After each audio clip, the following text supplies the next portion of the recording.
I'm isolating this one side because I want to have control of this side, because this is the side I'm getting my hook in on. Okay, so when I open up my opponent, this is the side that I'm lacing for my hook. See? And now I can come across into this position right here. Come across this side, you guys can kind of keep this in your mind, because this is what we're going to hit tomorrow. So we're going to hit this from like 4 different positions. Tomorrow the seminar will be shorter, but we're going to hit the twister over and over and over and over again. I want it to be like something you guys can implement in your game really fast, okay? So I have that same position I had before. My outside leg is going to go in between his legs, okay? And this is what we're taking advantage of the effective bridge. Because I have it way out here, I'm not going to be able to push him really far. But I have in the middle, I'll be able to push him really, really far. I'm going to go on the inside, and I'm going to figure 4 my arm. So I'm going to go 1, 2, now I'm just going to kick back. And now this leg is just going to push over. So now I have available my calf lock, okay? And I'm in a position where I'm not going to get arm lock for this calf lock, so my arm's not going to be in the middle. So this is going to be 1. This is going to be 2 for the banana split. This is going to be 3 for the twister. And this is going to be 4. What I'm going to do is I'm going to kick this leg out, okay? And go back to my rear naked choke. And everything's really, really tight and all transitioning off, getting that isolated leg and getting that hook in. So you're going to be able to hit 4 submissions really, really fast in that one position. And I have so many setups that I'm going to be able to show you, like that for good, if you're a good wrestler. I have a Marcel Garcia setup that we're going to hit tomorrow. From that position, I have one that I use from side control that give me back, where I just take advantage of my opponent hipping back into me, he hips back into me, boom. And what I do is I'm going to take advantage of the top leg, pulling me back to the arm. So I'm going to go 1, push down, 2, triangle, and get back to my knees. Then I can control this position as much as I want. Now I have all my positions back over again. I have my calf lock, 1, my banana split, 2, my twister, 3, more importantly, I have my opportunity to set my opponent back down and get back to it. So tomorrow we're going to hit more of the twister stuff, but kind of keep that fresh in your mind and go from there. So that's the second escape, the side control escape, and the reason we're isolating that leg is to get to our twister position. Okay, and I'll throw one in. Okay? So we'll go side headlock position. Okay. Now this is another twister setup. So if you guys know the twister stuff, then you guys can play with it a little bit. If you don't, then just go to the position. Just go to the back control. Okay. So what's this? Just side headlock. There you go. So my opponent has me in side headlock position. Okay. This is real common in Jiu-Jitsu.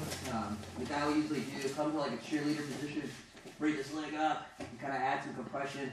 Now what I'm going to do is I have 2 escapes that I have for this position. I have my judo roll, okay? So it's going to be bridging forward and bridging over. You guys should know this one.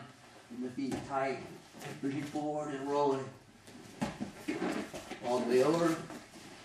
So let's add something to it, okay? Now the same thing. I'm going to get this elbow to the mat, okay? And I have to keep this tight.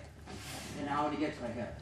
Okay? Now I can feel this pant leg right here. What I'm going to do is I'm going to get this outside hook and move it over, okay? My outside hook is going to move over, and my bottom leg is going to kick. See how I fed that to the opposite leg? So my bottom leg is here, and it's tight, because when I bring this over, I'm going to kick this leg and get this hook. Now the way Eddie Bravo does it, he triangles and he kicks out. I don't like to put myself in any positions where I trap myself. To me, it lacks a lot of mobility. Where here I still have one hook, and I have one hook to bridge with. Okay? Now what I'm going to do is my hands are going to come across his head. In this position, I'm going to bridge forward and around. Okay, now all I got to do is worry about escaping his hand. And now I come to back control. And more importantly, if I still have this hook, I still have all my other setups that I had before. So I still have my calf lock. Okay, 1. I have my banana split. 2. Okay. I have my twister. 3. Be careful with that one, guys. And then I have 4. I have my rear mount. Okay. just go into your traditional strength stuff here. It's all available from that position, okay? So, one more time. Yes, head and arm position, okay? I get my hip. I like getting my elbow down, get my elbow underneath my opponent's hip. So 1, 2, okay? Outside hook is going over, okay? And I'm just feeding it underneath. So my foot, bridge of my foot is underneath my opponent's calf, okay? And I'm kicking out. Now I'm going to come over with the head. I'm going to bridge forward and bridge over. It's the opposite way. So I'm bridging forward and over. Here. Okay, so if I want to go directly to my twister, I'm going to expose this arm and come underneath. Okay? Now I'm just going to squeeze. Now I've created spine lock. Okay, so this is their twister position that everyone talks about. But for the most part, I just want to get to the back. Okay? Or I escape the position. I get back to the top. Any questions, guys? Do you mind doing once on me so I can feel it and also have a chance to look at it?